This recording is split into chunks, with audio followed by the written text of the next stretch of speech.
Okay, good morning student. आज वापस से आपके लिए लेके आया हूँ स्टैंडर्ड 10 गुजराती का क्वेश्चन आंसर। काफ़ी सारे स्टूडेंट ने हमें बताया कि सर क्वेश्चन आंसर्स हमें लर्न नहीं होते हैं, तो आज आपके लिए मैं बहुत बढ़िया काम कर रहा हूँ कि एक तो ऑडियो भी है जिसमें मेरी आवाज़ है, विजुअलाइज के लिए आपके सामने कुछ पिक्चर्स हैं।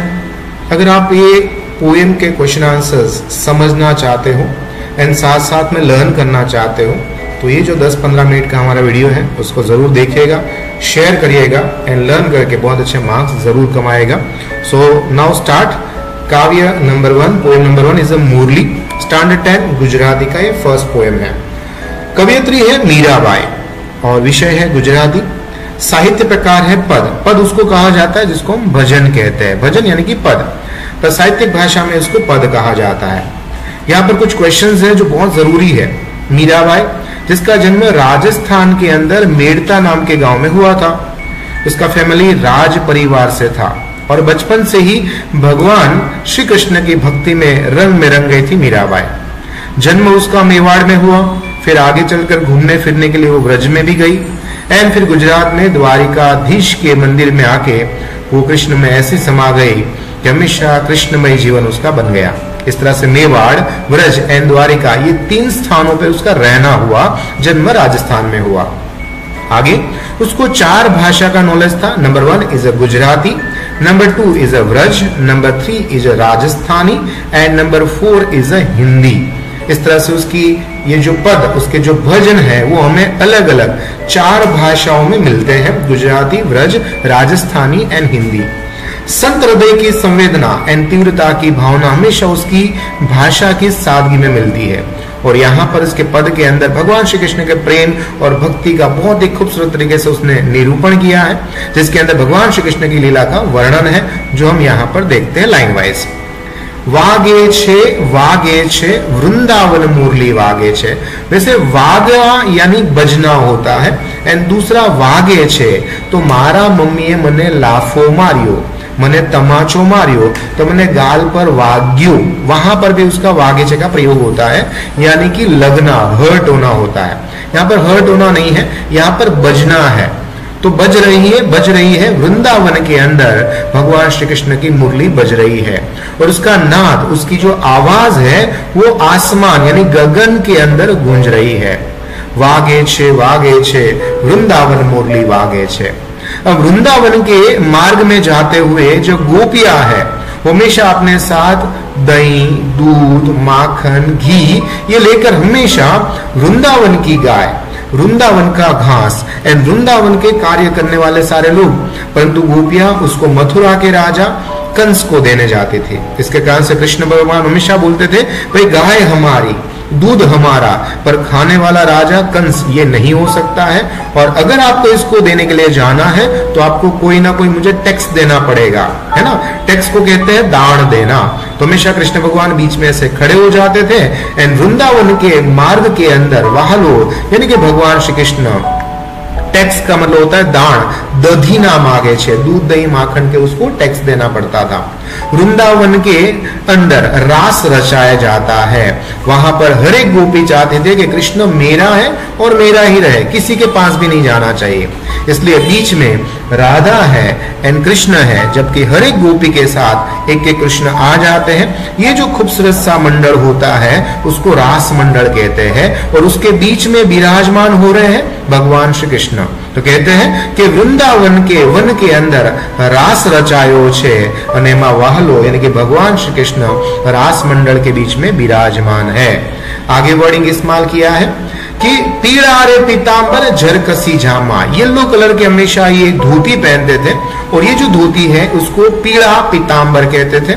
झरकसी जामा, ऊपर के साइड के अंदर जो बंडी टाइप का होता है उसको जामा कहते हैं, उसके अंदर बहुत ही अच्छा भरत गुथन किया हुआ जामा पहनते थे एंड येलो कलर का हमेशा उसका पटका यानी कि कटका रहता था गले के अंदर, जिसको हम खेस कहते हैं।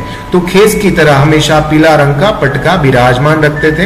कान के अंदर हमेशा कुंडल रहता था, माथे पे मुकुट रहता था और मुख के ऊपर हमेशा मुरली विराजमान होती थी। तो यहाँ पर 6 पॉइंट को आपको लर्न करना है। पीला पतांबर नंबर 1, जरकसी जामा नंबर 2 एंड पीले रंग का कटका नंबर 3। कान के अंदर कुंडल, माथे पे मुकुट और मुख पे मुरली। इस तरह से 6 पॉइंट को आपको लर्न करना है, जहां पर भगवान श्री कृष्ण का कपड़े एंड उसका मुकुट के बारे में यानी उसके ऑर्नामेंट्स के बारे में बताया गया है। एंड लास्ट पॉइंट है, वृंदावन की कुंज गली के अंदर भगवान श्री कृष्ण नृत्य कर रहे हैं। पर कैसा नृत्य कर रहे हैं? थनक थनक थक थई थई, थनक थनक थक थई, इस तरह से नृत्य करते हैं।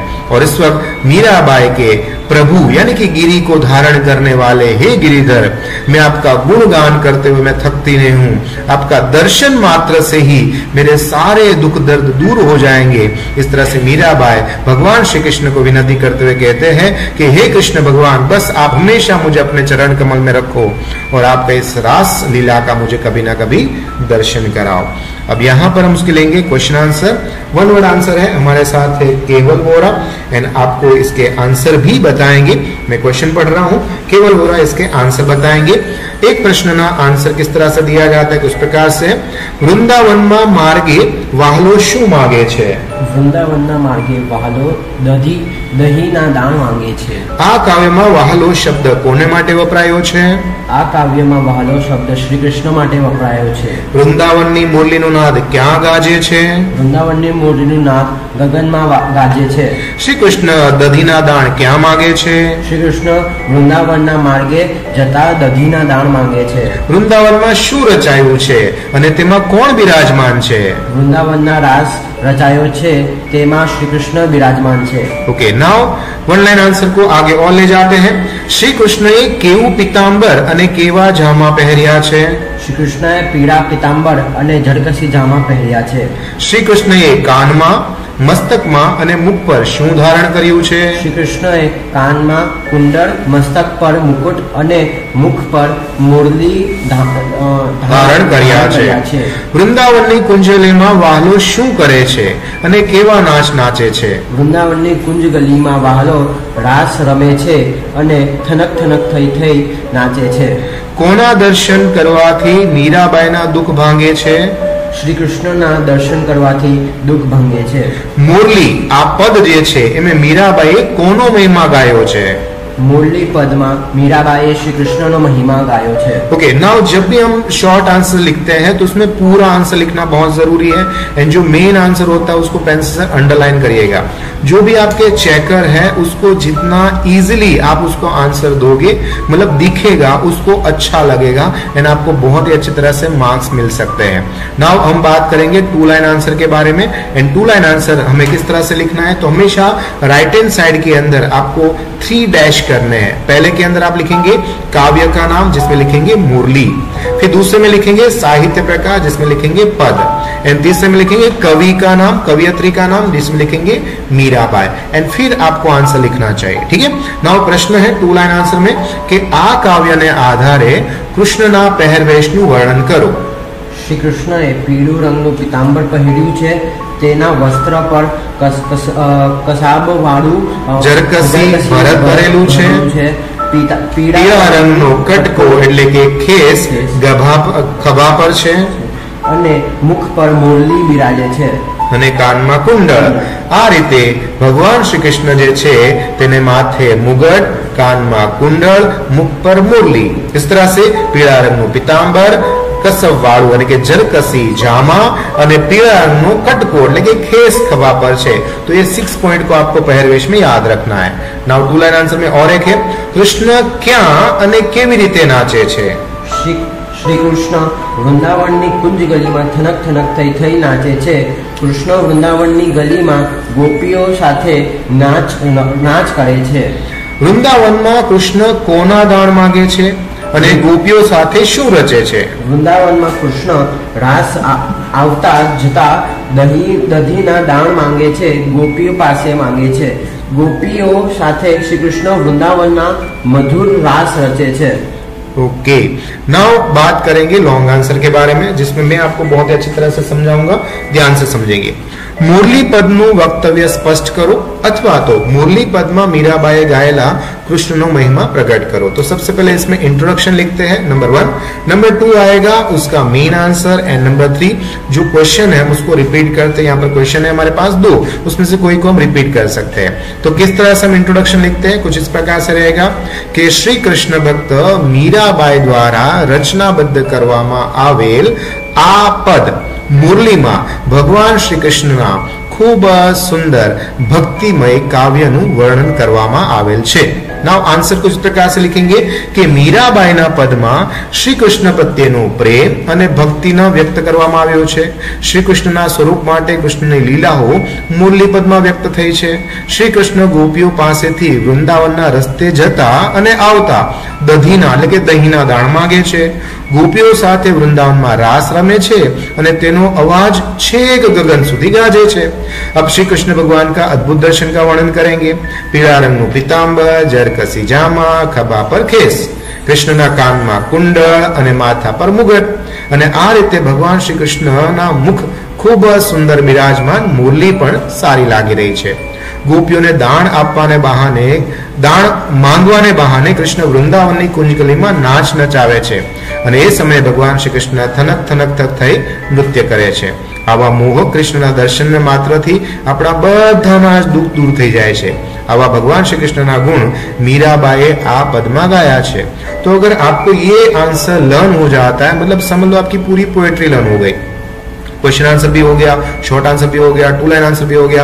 तो ये क्वेश्चन को है बहुत अच्छी तरह से लर्न करिएगा। जब भी ये लॉन्ग आंसर लिखे तो उसमें जो मेन वर्ड होते हैं लाइक पीतांबर है, खेस है, मुरली है, तो उसको अंडरलाइन करिए ताकि सामने वाले यानी कि जो चेकर है उसको बहुत ही अच्छी तरह से समझ में आएगा कि ओके उसको पूरा आंसर अच्छी तरह से लर्न है।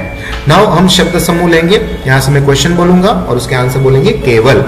पीड़ा छे जेनु वस्त्र ते पीतांबर, तुलसी थी भरेलू वन वृंदावन, काने पहरवानु एक घरेणु कुंडल, गिरी ने धारण करनार गिरिधार, कसब ना भरत वाळू जड़कसी, आखा जगत सकल लोक, जहाँ आजू बाजू वृक्षो वावेला होय तेवी गली कुंज गली। ओके नाउ समानार्थी शब्द छे मुरली वांसળી, वेणु, नाद, रव, घोष, गगन, नभ, व्योम, आकाश, अंतरिक्ष, मार्ग, रस्तो, पंथ, वन, जंगल, अरण्य, दधी, दही, मही और गोरस, दाण, जकात, कर। ऑपोजिट शब्द छे गगन, धरती, धरती, गगन, दुख, सुख, सुख, दुख, गुण, अवगुण, अवगुण, गुण। नाउ तळपदा यानी कि देशी शब्द है दैट इज थई यानी कि थई, मार्ग यानी कि रस्तो। नाउ आपके सामने कुछ इस प्रकार से भी आ सकता है कि इस तरह से 2 पोएट्री के 2 लाइन दे देंगे और उसके अंदर से क्वेश्चन आंसर पूछेंगे। ये पुराने क्वेश्चन आंसर के फॉर्मेट के हिसाब से, पर फिर भी आप एक बार इसको जरूर देखिएगा, घर पे प्रैक्टिस करिएगा क्योंकि आप इसके आंसर फाइंड आउट कर